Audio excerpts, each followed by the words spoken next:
Gold trusted gold buyers. మీరు తాకట్టు పెట్టిన బంగారాన్ని విడిపించి ఈ రోజు ఉన్న మార్కెట్ ధరకు కొనబడును.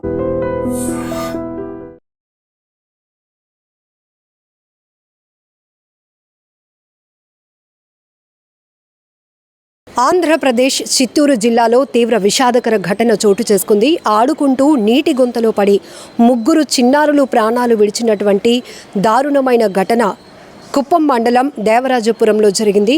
ముగ్గురు చిన్నారులు గౌతమి 7 సంవత్సరాలు, 6 ఏళ్ల శాలిని, అలాగే 7 సంవత్సరాల అశ్విన్ ముగ్గురు ఆడుకుంటూ ఉండగా ఆ ఇంటి పక్కనే ఒక నిర్మాణం జరుగుతోంది. అంతలోనే ఆ నిర్మాణంకి సంబంధించినటువంటి తీసిన పునాదిలో భారీ వర్షాలు పడుతూ ఉండటంతో నీరు పెద్ద ఎత్తున చేరింది.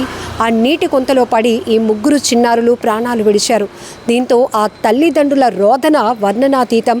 స్థానికంగా తీవ్ర విషాదం నింపినటువంటి ఘటనకు సంబంధించి పూర్తి వివరాల్లోనికి వెళ్దాం. ఆడుకుంటూ నీటి గుంటలో పడి ముగ్గురు చిన్నారులు మృతి చెందిన ఘటన ఆంధ్రప్రదేశ్ రాష్ట్రంలోని చిత్తూరు జిల్లాలో వెలుగు చూసింది. వివరాల్లోనికి వెళ్తే కుప్పం మండలం దేవరాజపురానికి చెందిన ముగ్గురు చిన్నారులు 7 ఏళ్ల గౌతమి, 6 సంవత్సరాల శాలిని, 7 సంవత్సరాల అశ్విన్ వారు నివసిస్తున్న ఇంటి సమీపంలోనే ఆడుకుంటున్నారు. అయితే ఆ పక్కనే ఇంటి నిర్మాణం కోసం తీసిన ఓ పునాది ఉంది.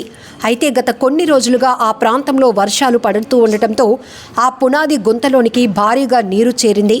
ఈ క్రమంలో దాని పక్కనే ఆడుకుంటున్న చిన్నారులు ప్రమాదవశాత్తు ఆ నీటి గుంతలో పడిపోయారు. ఊపిరాడక నీటిలోనే మునిగిపోయి ప్రాణాలు విడిచారు. ఇక గుంతలో చిన్నారులను గమనించిన స్థానికులను వారు హాస్పిటల్కి తరలించారు. వారిని పరీక్షించిన వైద్యులు అప్పటికే చిన్నారులు మృతి చెందినట్లు తెలిపారు. దీంతో ఆ ముగ్గురు చిన్నారుల తల్లిదండ్రులు తీవ్ర ఆవేదనకు గురయ్యారు. అల్లారు ముద్దుగా పెంచుకుంటున్న తమ పిల్లలు తిరిగి రాని లోకాలకు వెళ్లిపోవటంతో తల్లిదండ్రులు కన్నీరు మున్నీరుగా విలపిస్తున్నారు. ఇక ఈ ఘటనపై కేసు నమోదు చేసిన పోలీసులు దర్యాప్తు చేస్తున్నారు. ఒకే రోజు ముగ్గురు చిన్నారుల మృతితో దేవరాజపురంలో విషాద ఛాయలు నెలకొన్నాయి. ఇదిలా ఉండగా విజయనగరంలో కూడా ఓ విషాదకర ఘటన చోటు చేసుకుంది. ద్వారపుడి గ్రామానికి చెందిన 4 చిన్నారులు కారులో ఆడుకుంటూ ఉండగా లాక్ పడి ఊపిరాడక మృతి చెందారు. ఇలా రాష్ట్రంలో ఒకే రోజు వరుస విషాదాలు నెలకొనటం తీవ్ర కలకలం రేపుతోంది.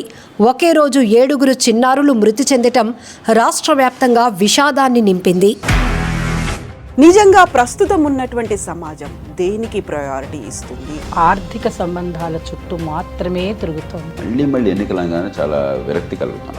మంచి అనిపిస్తుంది కదా, లేడీస్ కూడా ఛాలెంజింగ్ జాబ్స్ చేసినప్పుడు చాలా బాగుంటది. ట్రాఫిక్ అసిస్టెంట్స్ గా నియమించిన ట్రాన్స్జెండర్స్ అందరితో సాల్యూట్ చేయించుకుంటున్నారు. ఫుడ్ డెలివరీ ఇవ్వటానికి వెళ్ళినటువంటి డెలివరీ బాయ్ అనిల్ పై కళ్ళ ముందు